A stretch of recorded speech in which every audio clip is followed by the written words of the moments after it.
آج کل چونکہ ہماری قوم میں ایک نعرہ یہ بھی لگنے لگا کہ فلاں چیز کا دین سے کوئی تعلق نہیں، وہ تو بزرگوں کے بنائے ہوئے رسم و رواج ہیں۔ اچھا، اس میں کئی جگہ پہ بات صحیح بھی ہوتی،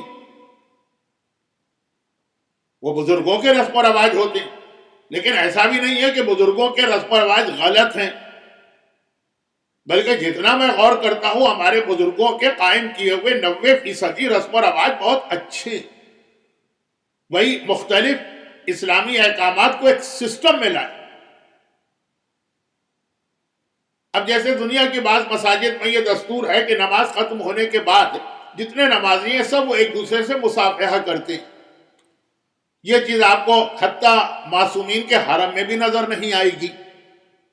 یہ ہمارے یہاں کا انڈیا اور پاکستان کے یا ایسٹ افریقہ کے کچھ علاقوں کا رواج ہے، لیکن ایک اچھا رواج ہے۔ مصافحے کے ثواب کو ایک سسٹم میں ڈھالا گیا۔ تو اول تو یہ جملہ کہ فلاں چیز تو بھئی وہ بزرگوں کا رسم و رواج ہے، یہ جملہ جو ہے یہ بھی اپنی جگہ پہ اچھا جملہ نہیں، بہت سارے رسم و رواج بہت ٹھیک بھی۔ اب جیسے ابھی امام مظلوم کا 40 ہوا، تو اب ہمارے یہاں جو سسٹم ہے کسی مرنے والے کو یاد کرنے کا، اس میں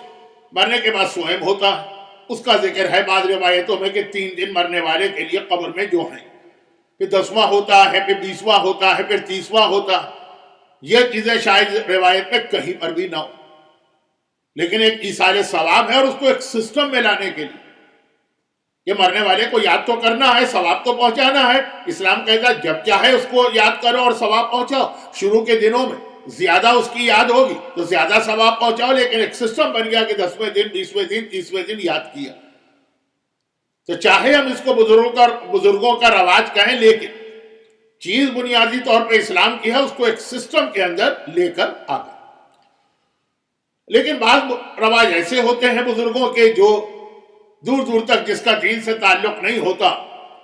بلکہ جس علاقے میں آدمی رہتا ہے کچھ وہاں کے کلچر کا اثر ہوتا ہے، اور کچھ پرانی خاندانی باتیں ہوتی ہیں کہ بس اسی کے اوپر جم جاتے ہیں اور اڑ جاتے ہیں۔ اب یہ بہت مختلف موضوع ہونے جا رہا ہے، گرچہ سیرت رسول سے یہ موضوع الگ نہیں۔ پیغمبر کو جو ٹف ٹائم مکے میں تبلیغ دین کے شروع میں تھا وہ یہی تھا۔ جملہ یہ ہوتا تھا کہ الفینا ابانا، ہم نے تو اپنے بزرگوں کو اس طریقے پہ پایا، اور آئے محمد صلی اللہ علیہ وسلم تم ایک دوسرا طریقہ بتا رہے۔ تو یہ سیرت رسول سے یہ بات مختلف نہیں ہے کہ رسم و رواج جب جڑ پکڑ جاتے ہیں تو پھر آدمی صحیح اور غلط کا خیال نہیں کرتا۔ اور چونکہ جو ٹف ٹائم پیغمبر کو تبلیغ کے شروع کے مرحلے میں دیکھنا پڑا، کل کی مجلس میں نے پیغمبر کی زندگی کے آخری واقعات کو بیان کیا تھا نا، جب پیغمبر کے چہرے پہ مسکراہٹ آ گئی، وَأَمَّا بِنِعْمَتِ رَبِّكَ فَحَدِّثْ، اپنے رب کی نعمت کو بیان کرو لوگوں کے سامنے۔ تو جو پیغمبر 23 سال کی محنت کے بعد ایک نتیجہ دیکھا کہ مسجد بھری ہوئی ہے لوگوں سے، لیکن شروع کا ٹائم کتنا ٹف ٹائم تھا۔ ایسا ہی ماحول زمانے کے امام کو بھی ملے گا اپنے ظہور کے بعد۔ میں نے کہا نا کہ پہلے سے میرے ذہن میں تھا کہ کچھ چیزیں میں امام زمانہ کے حوالے سے عرض کروں گا، لیکن پورا عشرہ آپ نے سن لیا، تو اب مجھے فی الحال مناسب محسوس نہیں ہو رہا، لیکن کم از کم یہ بات ہے کہ زمانے کے امام آئیں گے تو ان کو بھی اس قسم کا ٹف ٹائم ملے گا۔ یہ جو غلط باتیں ہمارے معاشرے میں رائج ہو چکی ہوں گی، ان کو جڑ سے اکھاڑ پھینکنا یہ ایک بڑا مسئلہ بنے گا۔ بس اتنا ہی ایک جملہ مجھے امام زمانہ کے حوالے سے عرض کرنا۔ یہاں پہ میں صرف ایک جملہ بڑھا دیتا ہوں جب کبھی اس عنوان پہ بات ہوتی ہے، کہ ہاں ایک تھوڑے سے فرق کے ساتھ، اور شاید یہ بہت بڑا فرق ہے، کہ پیغمبر کو اپنی تبلیغ کے شروع میں یہ جو ایک ٹف ٹائم کا سامنا کرنا پڑا کہ جو رواج معاشرے میں آ چکے تھے، سماج میں آ چکے تھے، جس طرح سے لوگ زندگی گزار رہے تھے، بزرگوں کو دیکھا تھا، وہ طریقے بدلنا ان کو بہت مشکل لگ رہا تھا، بلکہ ان کی عقل میں نہیں آ رہا تھا، چاہے وہ اتنا ہی بےہودہ طریقہ کیوں نہ ہو کہ وہ خانہ کعبہ کا طواف کرتے تھے پورے کپڑے اتار کے، چاہے مرد ہو چاہے عورتیں، سوائے ان لوگوں کے جنہیں قریش کی جانب سے لباس مل جائے، قریش ہیں کعبے کے متولی، وہ جس کو لباس دے، بہت لمبی بات ہو جائے گی، میں ادھر جانا نہیں چاہتا ہوں۔ لیکن ایک عام طواف کرنے والا جب مکے میں آتا ہے تو اس کو اپنے جسم سے سارے کپڑے اتار کے طواف کرنا ہوتا، چاہے مرد ہو چاہے عورت، ایک ہی خاندان کے افراد۔ لیکن ایسے خلاف عقل و بیہودہ رواج پر بھی قریش مکہ کا یہ اصرار ہے کہ چونکہ ہم نے اپنے بزرگوں کو اس طرح دیکھا تو ہم اس کو تو نہیں بدلیں گے۔ سورہ اعراف میں اس کی تفصیل بھی ہے، یہ تو قرآن کے حوالے سے بات آئی۔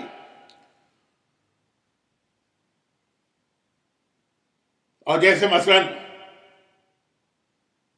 ایک زمانے تک ہمارے یہاں رواج تھا، اب تو خیر یہ بات ختم ہو گئی، کہ پردے دار اور بچیاں بھی شادی ہوتی تھی، اس کے بعد ایک رسم ہوتی تھی منہ دکھائی کی۔ اب تو خیر کیا منہ دکھائی کی رسم ہوگی، منہ تو اس کا دیکھا جائے جس کا اس سے پہلے کبھی نہ دیکھا، جس کے منہ کو ساری دنیا دیکھ رہی۔ لیکن مثلا ایک رسم ہوتی تھی، اور اس وقت کا جو ایک حجاب کا ماحول تھا اس کے اعتبار سے یہ خاصی بہودہ چیز نظر آتی تھی۔ لیکن نہیں، یہ رسم ہونا ضروری ہے ورنہ خاندان کے بڑے ناراض ہو جائیں گے۔ اگر کبھی کسی دیندار نوجوان نے کہہ دیا کہ ہاں خاندان کے بزرگ بے شک آئیں، لیکن خالو کو میں اجازت نہیں دے رہا ہوں کیونکہ وہ نامحرم ہے، پھوپھا کو اجازت نہیں دے رہا ہوں کیونکہ وہ نامحرم ہے، تو اب خاندان میں جھگڑے شروع ہو کہ واہ یہ کون نیا بچہ پیدا ہو گیا، آج تک ہمارے ہاں یہ رسم رہی ہے، اس سے پہلے بھی بہت سارے نمازی پرہیزگار لوگ گزرے، وہ تو کوئی نہ بولے، یہ تم بولنے والے کہاں سے آ گئے؟ یہ رسم و رواج کی طاقت میں بتا رہا ہوں۔ اور اسی میں یہ عرض کر دوں کہ اب یہ منہ دکھائی وغیرہ کی مثال دینا تو خود اس بات کی دلیل ہے کہ مولانا آپ بہت پرانے لگ رہے ہیں، کوئی حضرت نوح کے زمانے کے۔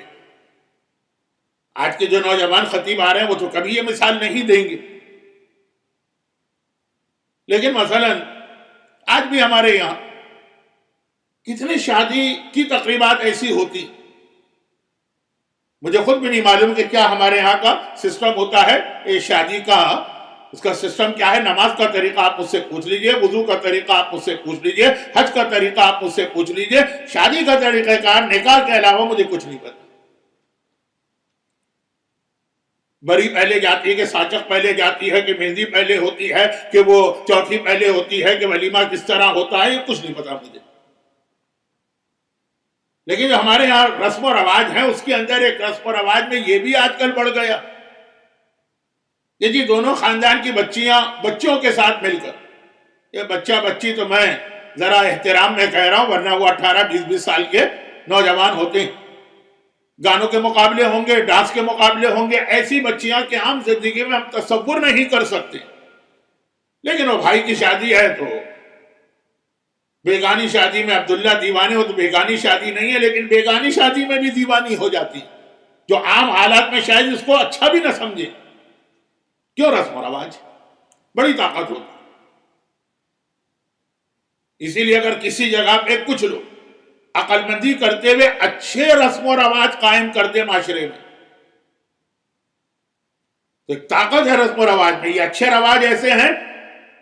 کہ اس سے مقابلہ کرنا بھی مشکل ہوتا ہے۔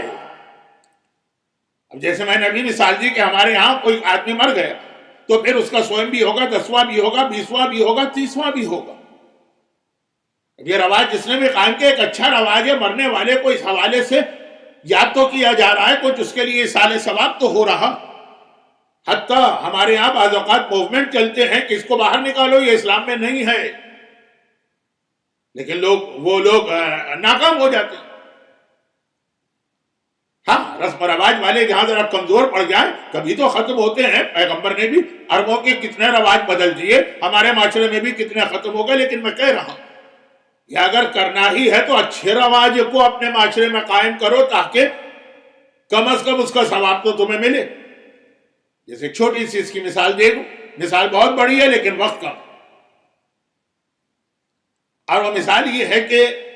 یقیناً ائمہ طاہرین اپنے زمانے میں بہت زیادہ تاکید کی تھی کہ امام مظلوم کے روضے کی زیارت کو بھی جاؤ اور پیدل بھی جاؤ، جس کو آج کل مشق کہتے ہیں، واکنگ زیارت،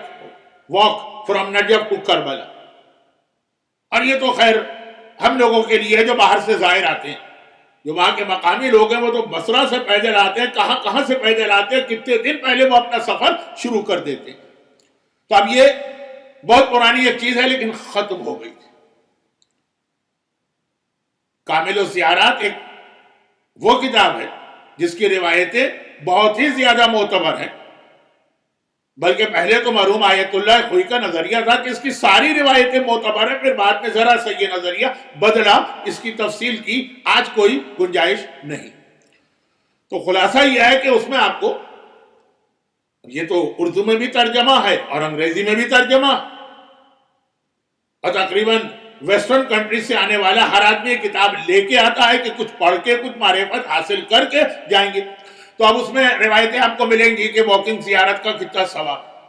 لیکن یہ سلسلہ ختم تھا، بیچ میں بند ہو گیا۔ خاتم المحدثین یا خاتم المحدثین مرزا حسین نوری نے یہ سلسلہ دوبارہ شروع کیا کہ جی نجف سے لوگ پیدل زیارت کے لیے جایا کریں۔ خاتم المحدثین مرزا حسین نوری نے سلسلہ شروع کیا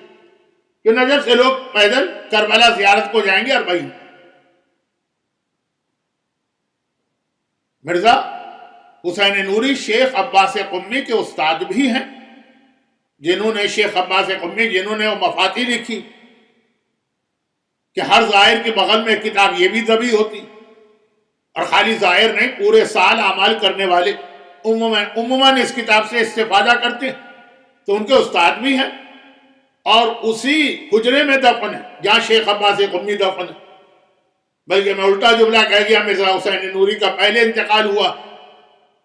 1319 ہجرہ، شیخ عباس قمی 1361 ہجرہ، 40 سال کے بعد۔ استاد اور شاگرد دونوں ایک ہی جگہ پر ہیں، مولا کے روضے میں جب آپ زیارت کو جاتے ہیں تو عام طور پہ جو باب قبلہ سے مرد داخل ہوتے رائٹ سائڈ کے اوپر جو صحن میں پہلا حجرہ۔ تو خیر غرض یہ کہ یہ سلسلہ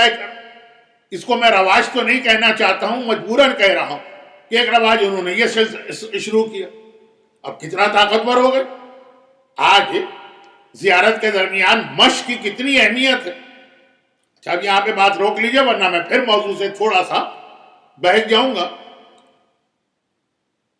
کہ ہم اور آپ اپنی ڈیوٹی میں کچے، شیطان بڑا پکا۔ پہلے تو وہ برے رواج معاشرے میں قائم کرتا، ہمیں چاہیے کہ ہم اچھے رواج لے کر آئیں،